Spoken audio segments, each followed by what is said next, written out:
স্ত্রীকে খুনের দায়ে দোষী সাব্যস্ত স্বামীকে যাবজ্জীবন সশ্রম কারাদণ্ড দিল আদালত। বুধবার পশ্চিম ত্রিপুরার জেলা ও দায়রা আদালত এই সাজা ঘোষণা করে।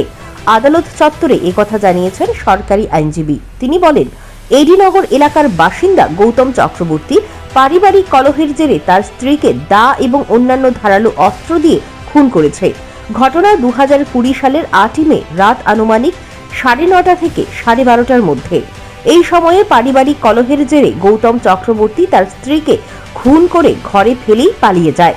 এদিন তাদের পুত্র নয়ন চক্রবর্তী বাড়িতে ছিল না।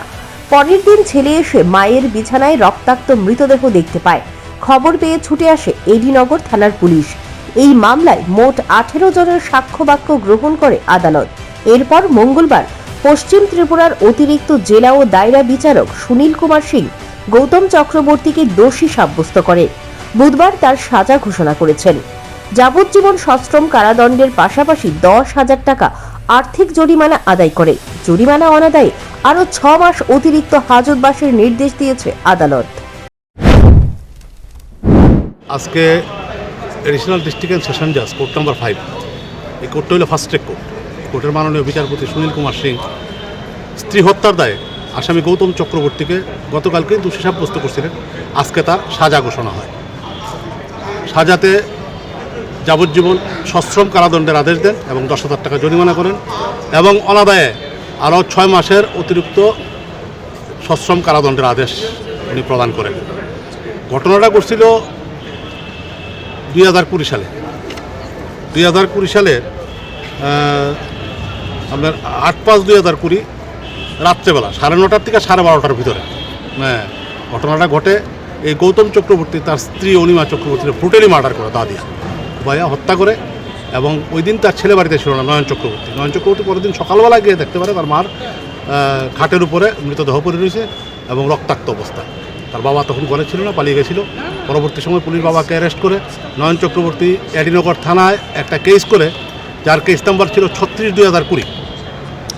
এই কেসের পুলিশ তদন্ত শুরু করে। প্রাথমিকভাবে তদন্ত শুরু করে প্রথম ছিল রমেন্দ্রদেব বর্মা আয়োগ। পরবর্তী সময় কেসটাকে খুব সুন্দরভাবে চার্জশিট করেন ইন্সপেক্টর কিরণ শঙ্কর চৌধুরী, এবং উনি ম্যাক্সিমাম পার্টটা উনি ইনভেস্টিগেশন করছেন এবং খুব নাইসলি উনি কেসটা ইনভেস্টিগেশন। এদিকে খুনের দায়ে পিতার শাস্তি হওয়ায় খুশি পুত্র নয়ন চক্রবর্তী। তিনি এর জন্য সরকারি আইনজীবী এবং পুলিশ আধিকারিকদের ধন্যবাদ জানিয়েছেন।